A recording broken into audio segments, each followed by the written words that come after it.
네, 안녕하세요. 세뇌탈출입니다. 뭐 얼마나 참 실망스럽습니까? 또 얼마나 마음이 무너지십니까? 백모도 큰 소리 빵빵 치다가 조금씩 뭐 복선은 깔았지만 상당히 낙관적인 그런 큰 소리를 치다가 이제 다 안 들어 맞았군요. 부도수 변했습니다. 이런 일은 하다 보면 부도수표도 나고 또 뻥도 결국 결과적으로는 뻥도 되는 거고, 그러니까 너무 노여하지 마시고 용서해 주시기 바랍니다. 먼저 자율구독료 잠깐 말씀 강조드리고요. 백모 세뇌탈출 계속 운영할 수 있도록 도와주시기 바랍니다.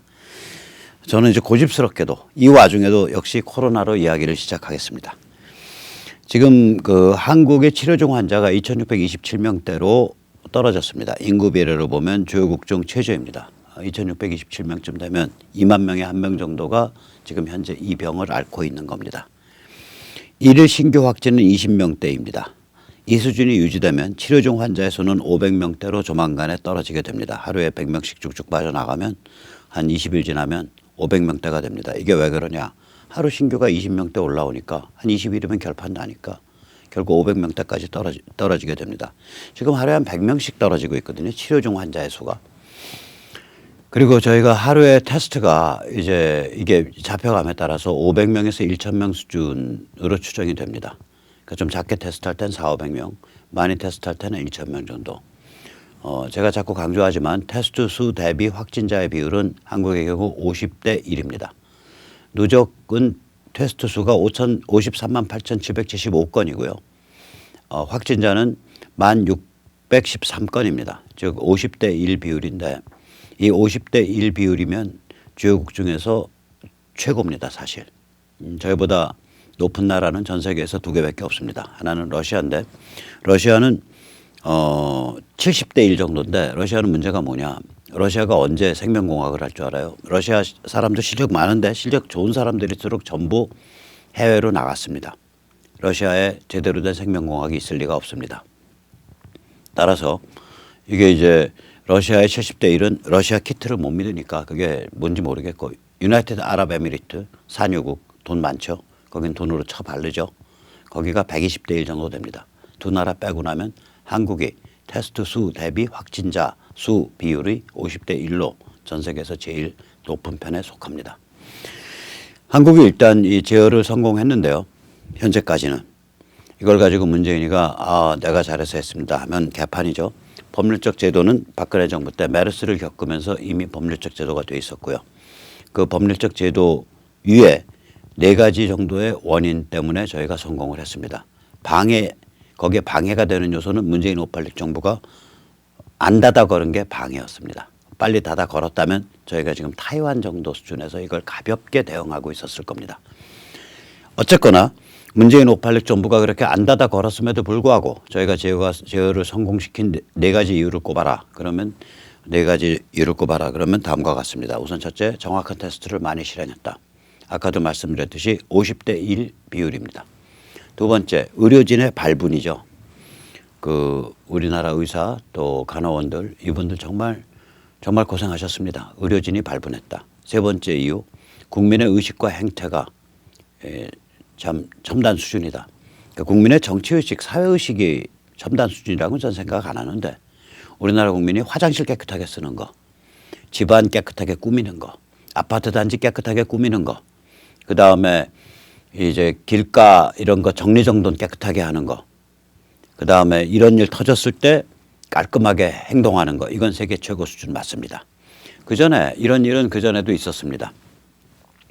그전에 우리가 이제 월남전에 참전했을 때 월남에 와 있는 외국인들이 한국군을 보고 제일 놀란 게 그 중에 하나가 뭐냐?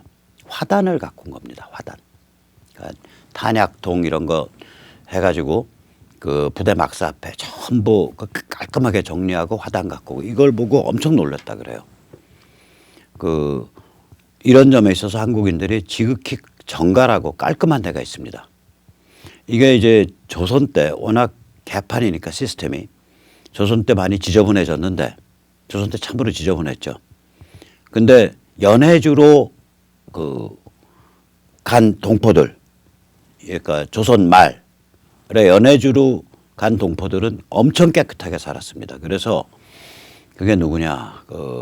버드 비숍 여사의 그 여행기를 보면 어떻게 하나의 민족이 강 하나를 차에다 두고 연해주 쪽은 다 부유하고 먹을 거 먹고 입을 거 입고 깔끔하게 사는데 강 건너서 두만강 건너서 이 한반도만 들어오면 이건 상 거지들도 이런 거지들이 없고 지저분해도 이런 지저분한 상황이 없다. 이게 어떻게 하나의 민족이 이렇게 두 개의 서로 다른 행태를 보이냐. 그렇게 된 거는 오직 시스템의 문제다. 조선 왕조가 워낙 개판이어서 이렇게 된 거다. 그렇게 써놨어요. 버드 비숍 여사의 여행기를 보면. 아무튼 국민의 의식과 행태가 깔끔해서 저희가 제어가 되는 겁니다. 네 번째는 저희가 전 세계에서 그 지하 경제의 비중이 제일 낮습니다. 저희가 10%가 안 될 거예요. 엄청 낮아요. 지하 경제의 비중이 낮으면 모든 게 거래가 양성화돼 있는데 그런 상태에서 가게 점주들이 신용카드 사용을 꺼려하지 않습니다.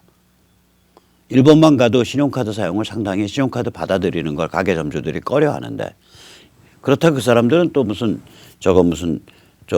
세금 포탈은 안 해요.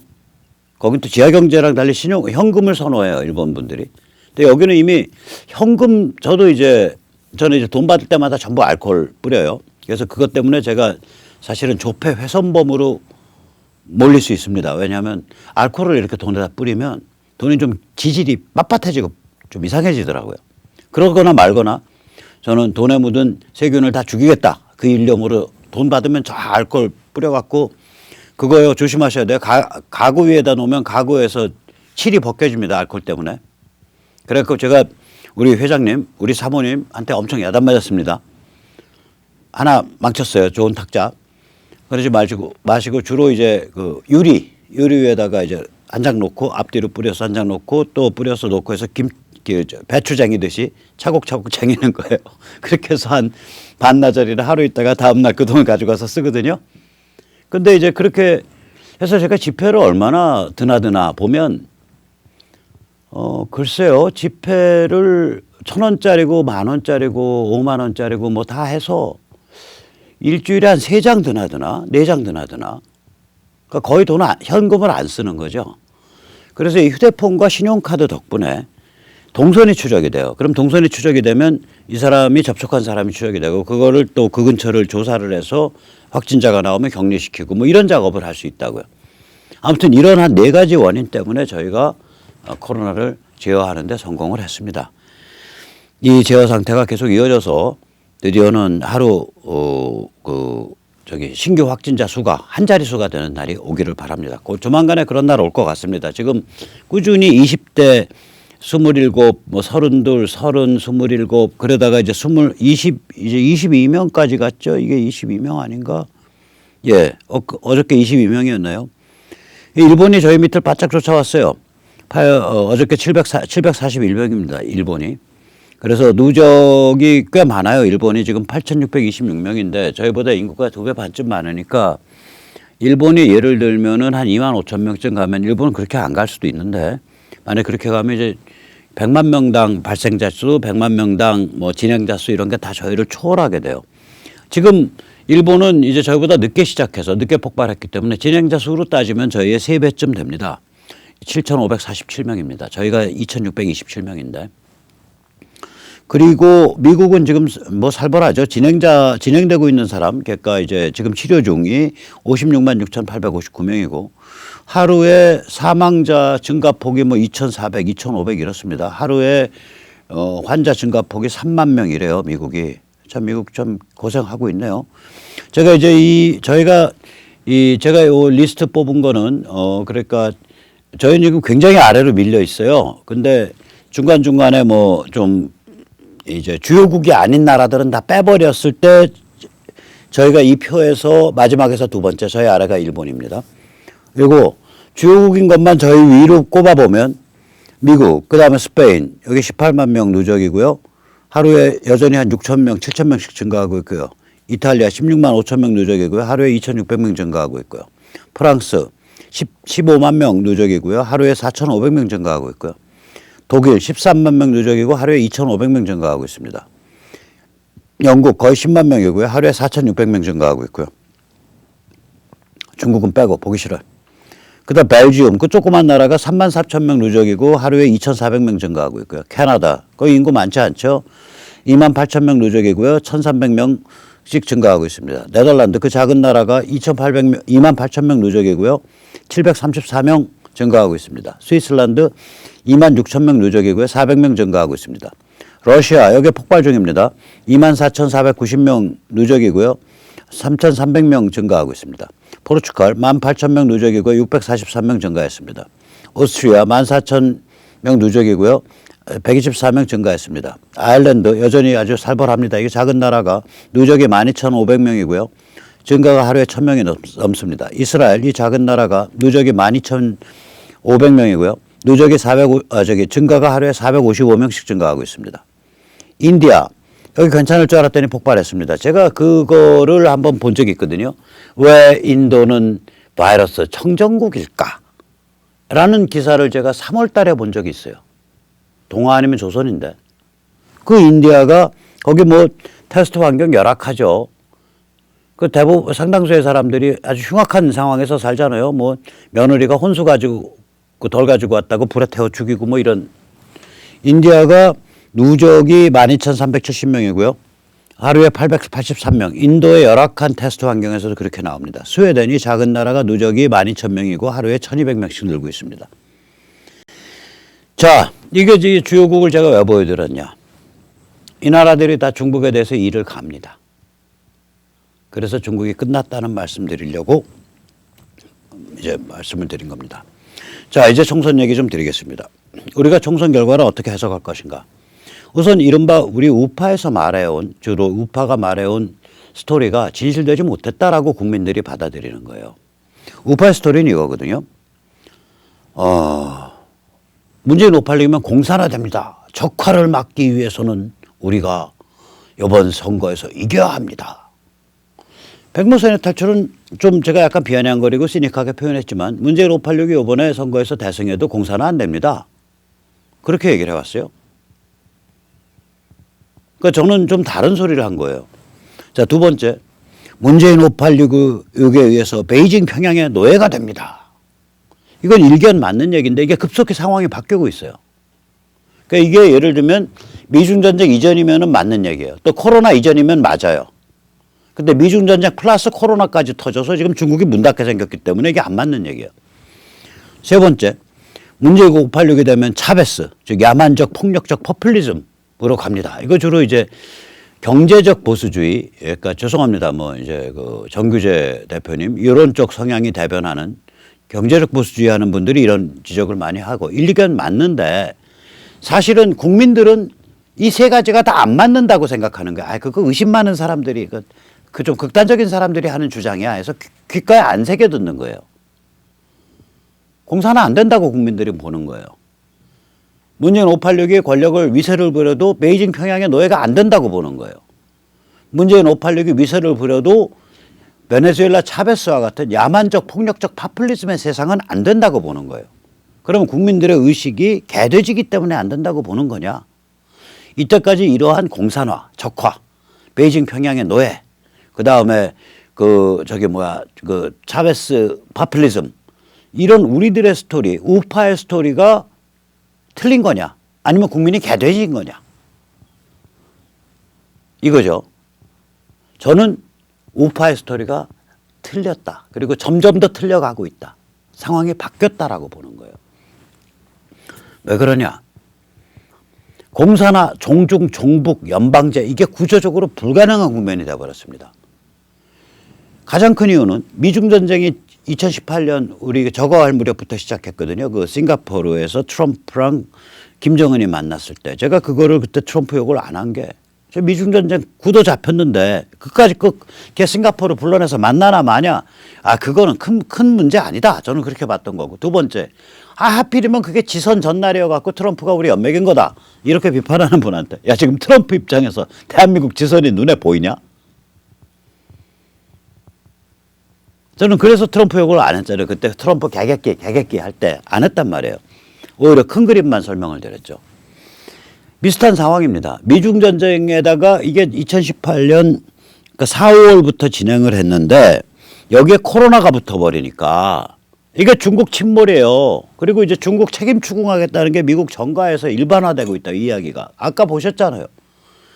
지금 웬만한 나라의 누적 사망자가 미국에 거의 3만 명, 스페인이 2만 명, 이탈리아 2만 명, 프랑스 17,000명, 그 잘난 독일도 4,000명, 영국이 12,000명, 벨기움이 그 조그만 나라가 4,400명, 캐나다가 그 자연 좋고 그 멀쩡한 나라가 1,000명, 네덜란드 작은 나라가 3,000명, 스위스란드 그 작은 나라가 1,200명, 스웨덴 그 작은 나라가 1,200명. 이게 지금 다 그 유럽 쪽 국가, 미국 쪽 국가인데 기본 나가리가 막 수천 명대가 아니에요. 10,000명대고. 자, 이러면 책임 안 물을 수 있어요, 정치인이? 국민들이 다 들고 일하는데. 중국 애들한테 책임 물어, 임마. 어저께도 그 제가 보여드린 거 있잖아요. 미국 정치인 하는 말이, 내 유권자들이 중국한테 책임 물으라 그러고 있다, 지금. 댕댕거리고 있다. 그럼 이게 민주주의 사회이기 때문에 중국한테 책임 묻는 방향으로 가요. 더 웃기는 건 뭐냐면 어떤 한 나라가 퍽 큰 책임 물으면 다른 나라 줄줄이 따라가면서 같이 물게 돼. 왜냐면 다른 나라 국민들이 그러거든. 야, 미국은 저렇게 책임 묻는데 너는 친중파냐? 너는 왜 책임 안 묻냐? 그러면 여기 정치인도 또 책임 물어야 돼요. 독일도. 그래서 이러면서 책임 묻기가 된다고요. 그래서 중국은 메이드 인 차이나 문 닫은 겁니다. 거기다가 지금 이건 뭐 국내에서 나오는 얘기도 아니고 제가 이제 그걸 주로 면밀하게 이제 그 보도 상황을 보고 있는데 지금부터 약 1년 후 2021년 초여름이면 백신이 나옵니다. 백신 나왔다는 얘기는 이 병 끝났다는 얘기예요. 그러면 백신이 이게 나오면 누가 제일 먼저 맞냐? 미군이 제일 먼저 맞습니다. 특히 동아시아 쪽 미군이 제일 먼저 맞습니다. 그거 되는 순간 북한의 접수 해박은 초읽기 들어가는 겁니다. 북한은 지금 기본적으로 막 굶어 죽는 사람 나오고 경제가 마비가 되고 국경 무역이 안 되니까 안 돌아가잖아요. 지금도 힘든데 그 상황 되면 이건 완전히 날 받아놓은 상태가 됩니다. 날 받아놓은 상태. 따라서 한마디로 말하면 문재인 586 입장에서는 종북을 하고 싶어도 종북할 대상이 없는 거예요. 종중을 하고 싶어, 중국을 섬기고 싶어. 근데 중국 공산당 인민해방군 체제가 무너져가고 있는 거예요. 그래서 이자들은 이겨도 이기지 못한 겁니다. 따라서 연방제도 못해요. 종족 종북도 못해요. 공산화도 못합니다. 그렇다 그래서 그러면 차베스식의 폭력적 파퓰리즘 할 수 있냐? 못합니다. 한국 사회가 고도화된 사회이기 때문에. 참고로 차베스의 폭력적 파퓰리즘이 뭔지 아시려면 이런 거예요. 정부 마음에 안 들어? 차베스가 전화 걸어 어딘가에. 걔 마음에 안 들어. 그러면 복면 쓴 기관총 드네 가서 도도도도 쏘고 가요. 걔들 뭐냐? 마약 트래피커예요. 마약 다루던 애들. 콜롬비아의 코케인이 베네수엘라를 통해서 나갔어요. 차베스 그런 애라고요. 또 두두두두 하고 쏘가. 걔들 뭐냐? 극렬 인디안 독립운동하던 그 테러리스트, 마오이즘 따르는, 중국 마오이즘 따르는 테러리스트, 그런 애들이 있거든요. 그 지역에, 그 밀림 속에서 왔다 갔다 하는 애들. 이렇단 말이에요, 여기가. 거기 베네수엘라라는 데가. 이게 안 돼요, 얘들은. 안 되죠. 그러면 얘들은 결국 하는 거 뭐냐? 부패를 위한 부패에 의한 부패의 권력을 연구하는 게 목적이에요. 이건 이미 더 이상 종북도 목적도 아니고 종중도 목적도 아니고 시간 가면 제가 손에 장지집니다. 공산화도 목적도 아니고요. 정말 우리가 조국 때 본 것처럼 그 딸을 온갖 조잡을 떨어가지고 그 스펙을 만드는 그 부패 구조. 그때 조국 때도 약간 꼬리가 나왔지만 그 중국의 펀드 뭐 이런 거 둘러싸고 정부 특권 둘러싸고 뭐 이렇게 해서 뭐 바다 이야기 같은 그런 거 둘러싸고 지금 뭐예요? 쟤들 어디 게임에서 게임에 거는 아이템에 아이템 거는 돈에 한계를 없어가지고 아이템 한 건에 하나가 지금 억대가 넘어간다, 억대. 그러니까 무슨 넥슨이니 뭐 이런 거 면허받은 게임 회사 된 거예요. 그러면 그 뒤에서 무슨 거래가 있었겠죠, 당연히. 그래서 넥슨 주가 뭐 그런 쪽 주가 아무튼 넥슨인가 뭔가 그런 3N N자 들어가잖아요, 다. 게임에서 넷마블 뭐 이거 다 중국계 회사가 또 주주예요. 그 주가 3배나 올랐잖아요. 이 무시무시한 구조가 있어요. 이 테헤란노에 돈 다루는 애들. 그 여의도에 돈 다루는 애들, 이 게임 회사, 이게 무시무시한 구조가 있습니다. 이거 제일 잘 밝혀주는 분이 저 문바에서부터 건너온 분 있죠. 유튜버 유재일 씨가 이걸 제일 잘 밝혀줘요. 굉장히 저 목숨 내놓고 용감한 걸 폭로해주고 계시다고 생각하고 이 자리를 빌어서 우리 유재일 선생한테 감사드립니다. 유재일입니다. 그 유튜브에 찾으시면 나옵니다. 그래서 얘들은 뭐냐면 결국은 부패를 위한 부패에 의한 부패의 권력을 연구하는 게 목적이 돼버린 거예요. 이미 연방제도 제가 보기엔 물 건너갔고 종중 종북하려고 보니까 베이징도 자빠져가고 있고 평양은 거의 빈사 상태고 그러니까 참 처량한 애들이야. 그런데 권력은 왕창 먹어서 이제 배가 터질 지경이에요. 쌀 데가 없는 거예요. 쌀 데가. 이걸 종중으로 싸든 종북으로 싸든 연방으로 싸야 되는데 이제 배가 안에서 부글부글합니다. 그럼 이 부패 중에 특히 중요한 부패가 뭐냐. 돈 부패, 권력 부패도 있지만 제일 중요한 건 이 부패 구조를 자기들이 계속 가져가야 되니까 초등학교 유치원 때부터 해서 우리나라 전체의 교육과 종교와 도덕과 영혼과 정신과 가치를 부패시키는 거 아니에요. 국민을 개돼지로 만드는 거죠. 이게 문제라고 이게. 이게 문제라고. 근데 우리는 이게 문제인 상황과 상관없이 전혀 다른 타겟에 대고 총을 쏴온 거예요. 빵빵빵빵. 그 총을 쏴오니까 이 타겟과 다른 얘기를 하는 저같이 좀 제대로 된 얘기 하는 사람은 조회수도 잘 안 오르고 저 생각이 깊으신 분만 저를 보죠. 이 빵빵. 그럼 총 싼 데는 어디냐. 문재인 586 하면 공산화됩니다. 적화됩니다. 또 빵빵빵빵 쏴. 문재인 586 하면 베이징과 저기 평양에 노예가 됩니다. 또 빵빵빵빵 쏴. 문재인 586 하면 자베스의 악독한 파퓰리즘과 같은 체제가 됩니다. 셋 다 아니에요. 특히 코로나 이후에 셋 다 아니에요. 중국이 침몰하고 있고 평양이 빈사 상태에 갔기 때문에 셋 다 아닙니다. 문재인 586 정말 처량하죠. 전향하십시오. 베이징을 섬기고 싶어도 중국 공산당과 인민해방군이 망해가고 있어서 섬길 수가 없고 평양을 섬기고 싶어도 평양이 망해서 자빠져가고 있기 때문에 섬길 수가 없는 데다가 백신만 나오면 평양은 이제 날 받아놓은 돼지가 되는 거고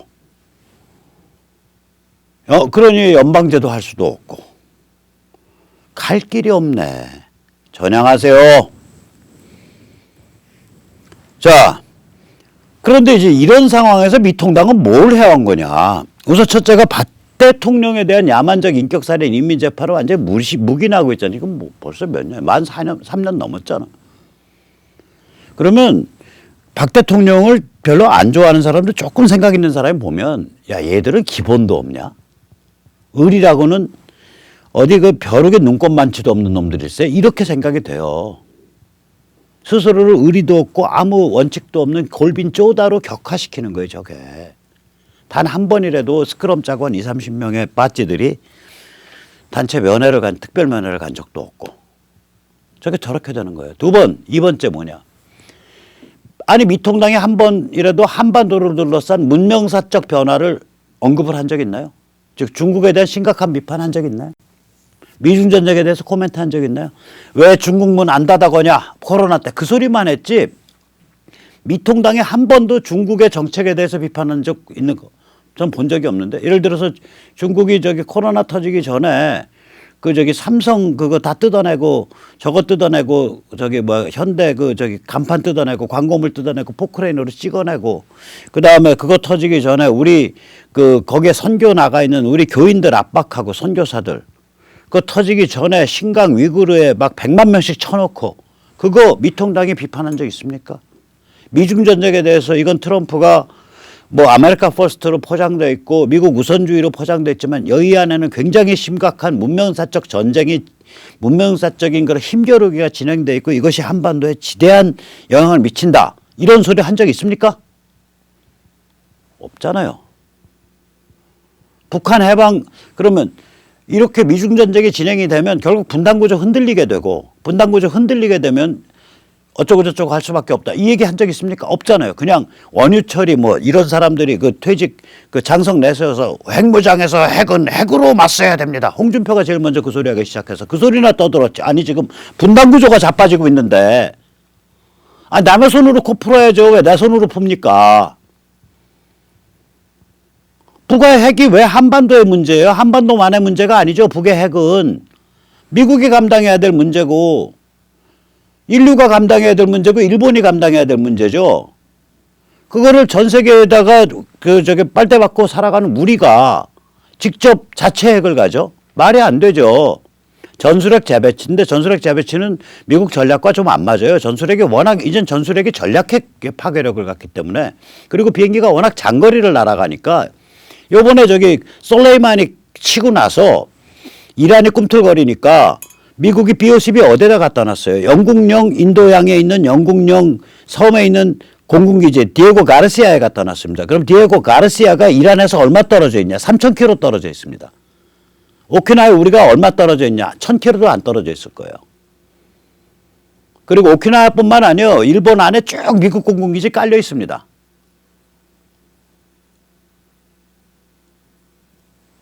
아, 이런 상황인데 뭔 얘기를 하냐고. 그러니까 이것들은 기본적으로 한반도를 둘러싼 문명사적 변화도 외면해.